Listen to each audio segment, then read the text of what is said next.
Has someone ever tried to make you feel guilty for choosing yourself? The smell hit me before I even got the front door open all the way. Dust, lemon pledge, and whatever aftershave my dad had been bathing in since the 80s. That specific cocktail of smells is the kind that pulls you back into a version of yourself you thought you outgrew. In my case, it was the version that walked on eggshells for 18 years and learned to say, okay, when she really meant, go to hell. I hadn't been home in almost 5 years. The last time I saw this house was right after Mom's funeral, and back then, everything looked smaller. Now it looked sharper, like the edges had been waiting for me to come back so they could start cutting again. I stepped into the foyer, suitcase in one hand, my old duffel bag slung over my shoulder, and there he was, my dad, sitting in his recliner in that same stained white tank top, legs spread, remote in hand, half watching cable news at full volume. Even though I could tell he wasn't really watching it at all. He didn't get up. He didn't say, welcome back, or how was the drive, or even crack a bad joke, which he used to love doing at completely inappropriate times. Instead, he just looked at me and said, like he was commenting on the weather, so you're really back, huh? There wasn't a single ounce of warmth in his voice, not even pretend. I gave him a nod, not because I wanted to, but because that's what muscle memory does to you. Just for a little while, I said, setting my bag down by the door. Just until I figure out what's next. He gave this little grunt, not quite approval, not quite disapproval, just a sound that meant nothing and everything at once. That's how he was. Always half there, half gone, but fully in control. That was Roy Hastings. My father. The man who made silence feel like a threat and words feel like traps. I knew it was a risk coming back here, especially after the divorce, but the truth was, I didn't have anywhere else to go. My ex-husband, Mark, had taken the house, the dog, and whatever trust one had left in men, and I was still trying to figure out how someone could cheat on you with a woman named Brandy and still sleep soundly at night. Dinner that night was exactly how you'd expect it in a house where emotions go to die. Dad reheated a frozen lasagna and didn't ask if I wanted some.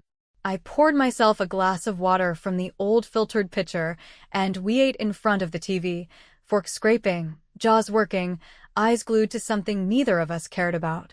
It was the kind of quiet that doesn't feel peaceful. It feels like a courtroom right before the verdict. I was chewing a piece of overcooked pasta when he said it. This isn't your home anymore. He didn't look at me when he said it. His eyes were still on the TV, and his tone was casual, like he was telling me we were out of milk. I stopped chewing. That sentence hung in the air like smoke from a fire you thought had been put out years ago. I waited a beat, then another. I didn't ask what he meant. I didn't defend myself. I didn't cry.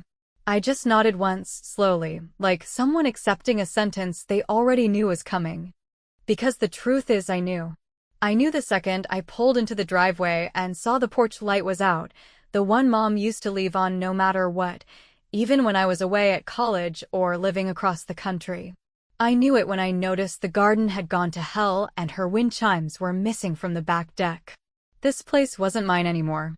It hadn't been for a long time. Maybe it never was. I took my plate to the sink and rinsed it without saying a word. He didn't look up. I stood there for a second, my hands wet, the sponge still in my hand, and I thought about smashing the plate just to see if he'd flinch. But I didn't. I set it in the drying rack and walked up the stairs to my old room, which still had the same faded wallpaper with the little blue flowers and the same twin bed I used to lie awake in, listening to them fight through the walls. The room hadn't changed, but somehow it felt smaller. Maybe it was me. Maybe it was the weight I was carrying. I sat on the edge of the bed, scrolling through my phone, pretending to look for jobs, pretending to be fine. I told myself I'd be out of there in a week. Maybe 2. Just long enough to breathe and figure out my next step. I told myself I could handle Roy. I'd handled him before. But I hadn't even been there 24 hours, and already I felt like I was sinking into something thick and familiar and toxic. That night, while brushing my teeth in the hallway bathroom, I heard him on the phone. The door to his room was cracked open just enough. I paused, toothbrush halfway to my mouth. She's not getting a damn thing from me, he said. His voice was low, but firm. I don't care what her lawyer says. I stood there frozen. My stomach turned, not because of the words themselves. I'd always suspected he was hiding something about Mom's will, but because of who he was talking to. "Yeah, Tom," he continued. "Don't get soft on me now." She made her bed. Let her lie in it. Tom. My brother. The one who'd always claimed to stay neutral. The one who told me after Mom died that Dad's just grieving in his own way. The one who hadn't called me once after my divorce, but somehow managed to comment, "Thinking of you," on every damn Facebook post I made about it. I walked back to my room without finishing my teeth. I shut the door quietly, sat on the bed, and stared at the peeling wallpaper. My ears were ringing. My chest was tight. And my hands were shaking. But I didn't cry. I didn't rage. I didn't storm down the hall like I used to when I was 15 and still thought yelling could fix things. I just sat there and thought, over and over, like a metronome, just one more night. What I didn't realize at that moment was that it wouldn't be just one more night. That dinner, those 10 little words, had cracked something wide open in me. Something I didn't even know I still carried. Something my dad never saw coming. And that crack? It was about to become a fracture. The next morning crept in with the kind of heavy quiet that only happens in houses where too much has gone unsaid for far too long. The kind of silence that doesn't offer peace, but instead presses against your chest, asking if you're ready to suffocate or speak up. I lay in my old twin bed, the same one I'd cried into the pillow of when I was 16 and grounded for telling Mom I didn't believe in God anymore, listening to the distant sounds of my father clanking around downstairs, probably pouring himself the same burnt coffee from that disgusting drip machine he never once cleaned, like time hadn't moved since Mom's funeral, like the world just paused in this house and waited for someone to notice how frozen it had become. I got up slowly, not because I was tired, but because I wasn't ready to see him again, not after what I'd heard the night before, not after hearing my brother's name slide so easily into my father's betrayal like it had always belonged there. The kitchen was already lit with that harsh yellow sunlight that comes through the cracked blinds over the sink, making everything look slightly sick. He didn't say good morning, and neither did I. We sat in that awful quiet for several minutes before I asked if Tom was coming by today, though my voice barely registered as curious.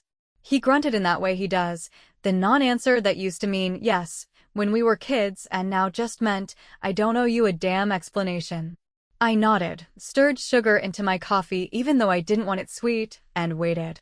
It was almost comical how obvious it all felt, how predictable this game was. He says nothing, I try to fill the space, and in doing so, I betray myself over and over again. Tom arrived just after noon, which meant he probably left his house around 11, just enough time to rehearse a few lines and convince himself he was coming to help, not to avoid taking sides. He walked in with that nervous, lopsided smile he always used when he knew he was full of shit but hoped charm would cover it. I hugged him anyway, out of habit more than affection, because we were still technically siblings, and that still meant something, even if it was just a shared history of being raised under the same set of impossible rules. We sat at the table like a family that still believed that word had weight, my dad cracking his knuckles like a man itching for control, Tom looking at the floor like it held the script he'd forgotten to memorize, and me, just sitting, watching, waiting for the curtain to rise on whatever the hell this little reunion was supposed to be. "You look good," Tom said eventually, though he didn't look me in the eye. I just raised an eyebrow, not bothering to thank him. Compliments in this family were like duct tape on a cracked windshield, cosmetic, useless, and too little too late. We made small talk for a few minutes. How was the drive? How's the new job going? Did I hear about Aunt Marie's hip surgery? All the meaningless surface chatter that floats above the real conversations that never get said. And then, like someone cutting the brakes on a moving car, I asked the question that had been burning since last night. So what happened to Mom's savings account? Tom froze. Roy didn't even blink. My brother swallowed hard and glanced toward Dad like he needed permission to speak. That was answer enough. "You know," I continued, keeping my tone steady even though my heart was pounding like it used to before debate competitions in high school, the one she kept separate from the joint account. The one she started after she got sick, when she told me she wanted something just for herself in case things went south. I don't know what you're talking about, Dad said immediately, too quickly and with the kind of forced calm that only someone who's definitely lying manages to pull off with that much confidence. Tom opened his mouth, then closed it again. He looked like he wanted to say something, like he might even try to be honest for once in his life, but then Roy cleared his throat, and that was that. I stared at Tom, daring him to meet my gaze, daring him to say something real, but all he did was mutter, "She never said anything to me," which I knew was a lie. I knew it because I was the one Mom had asked to help her set up that online banking account, back when her hands were too shaky from the meds, and she couldn't remember her password half the time. I knew it because she told me more than once that she didn't trust Roy with money anymore, not since the incident with the truck loan that he forgot to mention until the repo guys were parked on the lawn. I knew it because it was the last real conversation we had before the cancer took her, and I remember every word of it like it's carved into the back of my skull.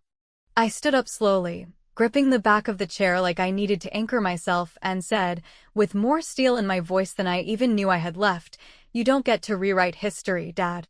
Not this time." He didn't respond, didn't even look at me, just kept sipping his coffee like I was background noise. Like the daughter who wiped vomit off her mother's chin in her final weeks had no right to ask what happened to the money meant for a future that never got to happen. After that, the air in the room turned poisonous. Tom made some excuse about needing to check in with Jessica, which I didn't believe for a second, and Roy disappeared into the garage to fix the lawnmower, which hadn't run properly since 2017. I sat alone at the table, tracing the grooves in the wood from where Mom used to write grocery lists, and wondered how much longer I could pretend to be someone who didn't want revenge. Because something had shifted. The moment Tom lied to my face again, and Roy refused to acknowledge what we both knew to be true, it stopped being about needing a place to stay. It became about something else entirely. It became about exposing the rot beneath all that Midwestern stoicism and tough love bullshit. It became about finally doing something other than surviving their silence. And that night, when I went up to my room to think, I opened the sewing kit Mom kept in the closet, the one she used to make my Halloween costumes back when we still had hope, and there it was, a small USB drive tucked into the lining of the velvet pin cushion. A label taped to it in my mother's handwriting, worn and faded, but still clear enough to read. For Hannah. Nothing more. And, just like that, I realized something I hadn't considered in years. My mother hadn't trusted either of them, not Roy, not Tom, but she had trusted me. Not just as her daughter, but as her witness. As the only one who might tell the truth after everyone else had moved on, rewritten the past, and pretended none of it had happened. That USB might not have been much. It might not have held anything at all. But in that moment, it felt like a weapon. Or a key. And I wasn't sure which one I wanted it to be more. I held that tiny USB drive between my fingers for longer than I care to admit, just sitting cross-legged on the floor of my old bedroom, surrounded by the echo of wallpaper flowers and the distant hum of the television downstairs where my father was watching something he'd forget 5 minutes later, as if the world outside his recliner had stopped needing his attention decades ago. The weight of the drive was almost nothing, barely noticeable. But the truth is, it felt heavier than anything I'd brought home in my suitcase, heavier even than the years of silence I'd stuffed into myself like cotton, trying to keep the shape of a daughter intact, even after the seams had long since given up. It took me nearly an hour to plug it in, partly because I wasn't sure what I'd find, and partly because I already knew, deep down in the place where instinct lives, that whatever was on it would change everything. And it did. There weren't files, not in the way I expected. No spreadsheets, no scanned bank documents, no last-minute confessions typed out in a rush like some desperate message in a bottle. What I found instead were voice recordings, 6 of them, labeled only by date, all recorded in the final month of her life, when she was already thin as paper and shaking from the meds that were supposed to help but mostly just made her too tired to argue. Her voice was raw but calm, the kind of calm that only comes when a person has stopped hoping for change and started preparing for impact. In the first file, she didn't say my name immediately. She just started talking, like we were sitting in the kitchen together, and she'd just poured me tea, like nothing had gone wrong yet. "If you're hearing this," she said, her voice low, Cracked but steady. Then your father got his way, and I didn't get a chance to say everything I needed to say to you.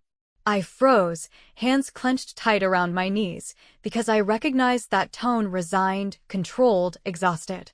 It was the same tone she used when she was trying to protect us, even when she shouldn't have. The second recording was more focused, more specific. She talked about the money, the separate account she had opened in her name after the second round of chemo, the account she had planned to leave to me in full. Not because she loved me more, she said, but because she knew I would need it more. Because I had never been protected in the way Tom was, had never been handed the benefit of the doubt the way boys like him were born into. I know your father told you not to worry about the finances, she said with the kind of bitterness only a dying woman can say without flinching. But I'm asking you to worry, because I've seen the way he looks at control, the way he holds onto it like it's the only thing left of his masculinity. She paused, coughed, then added, and I've seen what he does when he thinks no one's watching. I had to pause the file there, not because I couldn't handle hearing her voice, but because I suddenly felt like the walls were closing in, like this house, which had always been too tight and too tense, was finally collapsing in on itself, choking on its own secrets. The next two recordings weren't about money. They were about me. She spoke about the way she watched me shrink in that house, year after year, how I learned to be quiet, to be useful, to avoid eye contact during arguments, and always offer to do the dishes after dinner because it gave me an excuse to leave the room. She spoke about how proud she was that I left, even if I didn't go far, even if I had to crawl out of that house in pieces, just to feel like myself again. You didn't owe anyone your silence, Hannah, she said, and I swear it was like she reached through time and pressed a hand against my heart. But I understand why you kept it. I did the same thing. By the time I got to the final file, it was already dark outside, and I had turned off the overhead light because something about hearing her voice in that sterile brightness felt wrong, too artificial, too exposed. I sat in the quiet glow of my laptop screen as the last recording played, and this time, she sounded weaker, like every word was being pulled out of her with force. There are things you'll learn when I'm gone, she whispered, her voice rasping around the edges. Some of them will make you angry. Some of them will make you hate me, even for a little while. But I need you to know that everything I kept from you, I kept because I thought it was the only way to keep you safe. And I know now I was wrong. I listened to that part 3 times. Not because I didn't understand it, but because I did, and it hurt more every time I heard it. I had spent my entire adult life trying to understand why my mother never stood up to Roy, why she let him dictate everything from what school I applied to when I could date, to how often she saw her friends. I thought maybe she was scared. I thought maybe she was tired. But the truth was worse. She thought she was protecting me by playing small. And now she was gone, and all that careful silence had calcified into something heavy, something sharp, and now I was the one carrying it. I barely slept that night. I lay awake staring at the ceiling, her words echoing over and over in my mind, not like ghosts but like instructions. This wasn't grief anymore. This was something different. Something colder. Revenge isn't always loud. Sometimes it starts in the quietest moment, when you realize the people who were supposed to protect you had buried the truth right under your feet and expected you to never go digging. The next morning, I didn't bother pretending to look for jobs or help out around the house to earn my keep. I brewed coffee that I didn't drink and waited for Roy to come downstairs like some twisted ritual. When he did, he barely glanced at me, muttered something about picking up a prescription, and grabbed his keys. I watched him walk past me like I didn't exist, and for the first time, I didn't feel hurt by it. I felt something else. Something deliberate. He didn't know what I had. He didn't know that Mom had left behind a version of herself that was braver in death than she'd ever been allowed to be in life. And he sure as hell didn't know that the daughter he thought he had kicked into submission was done playing quiet. That evening, just before dinner, he came home with a 6-pack and a bag of chips, as if we were roommates instead of father and daughter standing in the ruins of everything we never said. He was a few beers in when he slurred out a half-hearted apology, the kind that isn't really for you but for his own conscience. He said he didn't mean what he said the other night, that this is still your home, for now, and then, without missing a beat, followed it with, but you can't just barge in here and expect everything to be like before. I stared at him for a long moment, letting the words sit between us like spoiled food. Then, with a calm I didn't know I had, I said, "You always told me Mom made things more dramatic than they were. That she was exaggerating, that she didn't understand how hard it was for you after the army, after losing the job, after the bills piled up. But she saw you, Dad. She saw the real you. And she didn't trust you." He flinched, just slightly, and for the first time, I saw fear flicker across his face, not because I raised my voice, but because I didn't. Because I was done swallowing secrets. Done pretending I didn't know what this house was built on. And as he sat there blinking at me, a little too drunk to argue, but not drunk enough to miss the threat in my voice, I smiled. Not because I was happy, but because I finally understood the game. And I had every intention of flipping the board. By the next morning, the house no longer felt like a place where I was supposed to find rest or shelter or even temporary relief. It felt like a stage that had long since rotted under the weight of too many repeated performances, each act written by a man who thought control and love were interchangeable, who believed silence was a virtue and submission was the highest form of respect.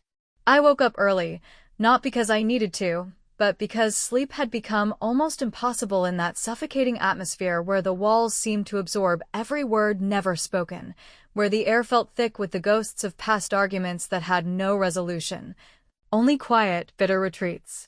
I sat on the edge of the same bed I'd grown up in, running my hand over the worn comforter with the faded floral pattern that somehow hadn't changed in 20 years, and I realized that the longer I stayed, the more I risked becoming some brittle version of the girl I used to be, the one who once thought love was something you earned by apologizing first, by lowering your voice, by walking away even when you were right.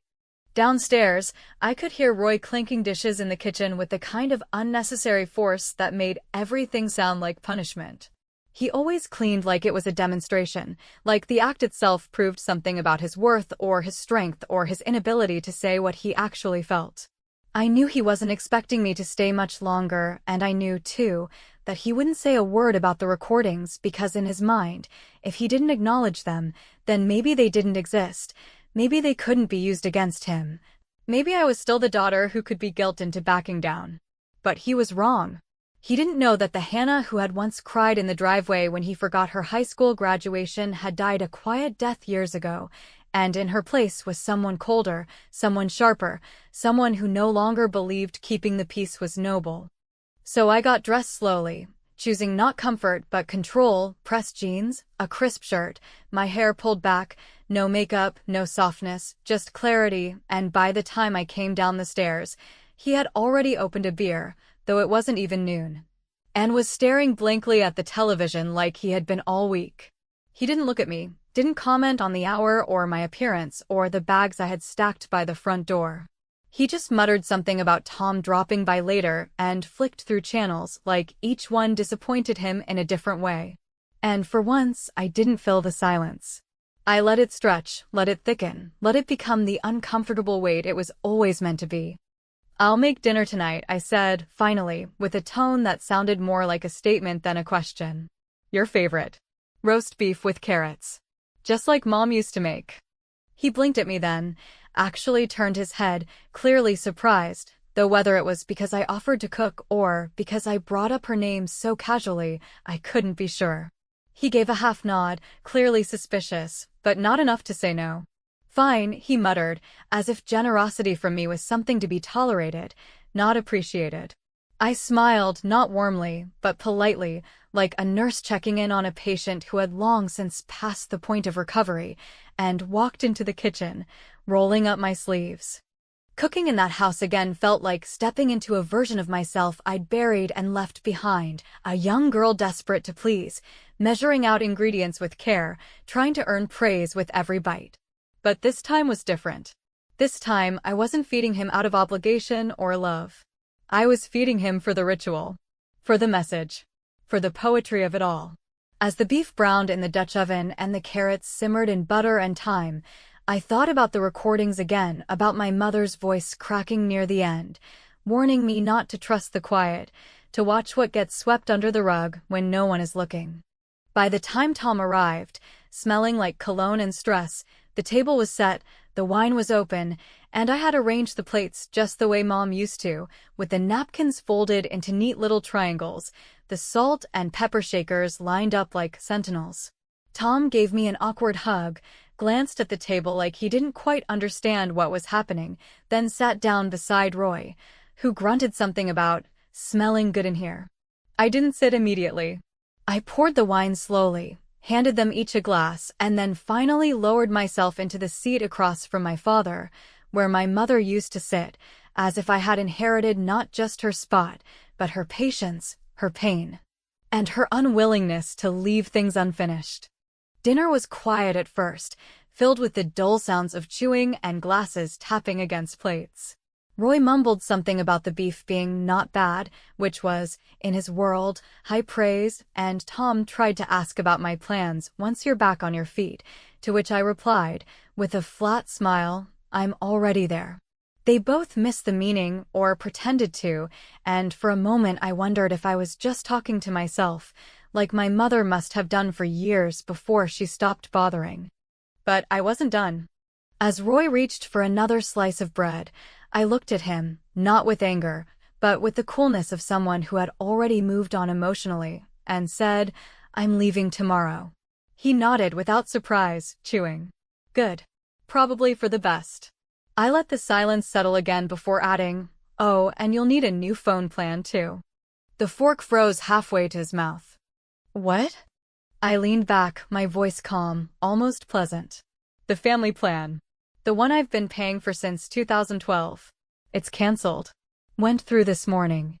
He stared at me, as if waiting for me to laugh or backpedal or soften the blow, but I didn't.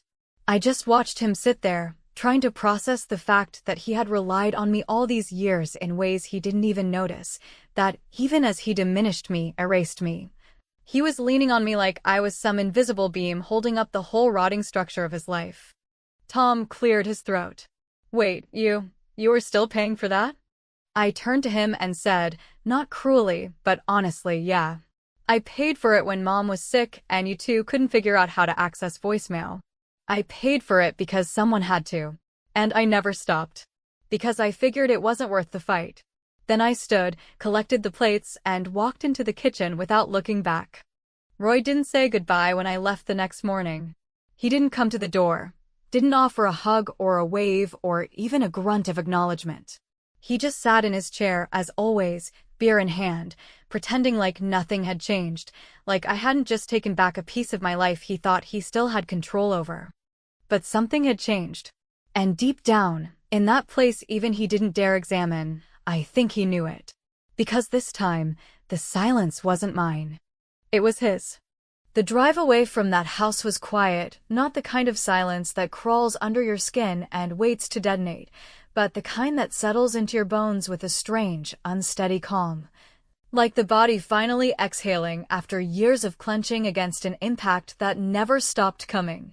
I didn't look back, not once, not even when the rearview mirror gave me that one perfect chance to see the old roofline shrink behind me like the end of a chapter, because I knew if I let myself turn around, even for a second, I'd question everything I'd already fought so hard to accept. And the truth was, there was nothing left in that house for me except the outline of who I used to be, and I had no interest in stepping back into the skin of a woman who thought surviving was the same thing as living.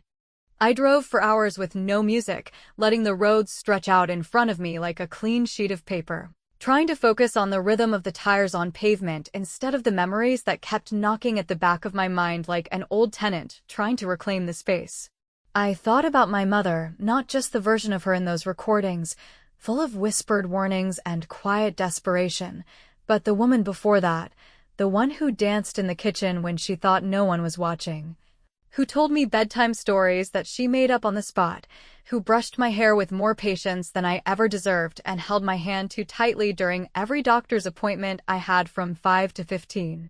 I thought about how much of her I never really got to know, because she spent most of her life buffering Roy's anger like a human shield, absorbing the blows before they ever reached me, diluting his harshness with her softness until I mistook it all for balance. And I thought, too, about the cost of that.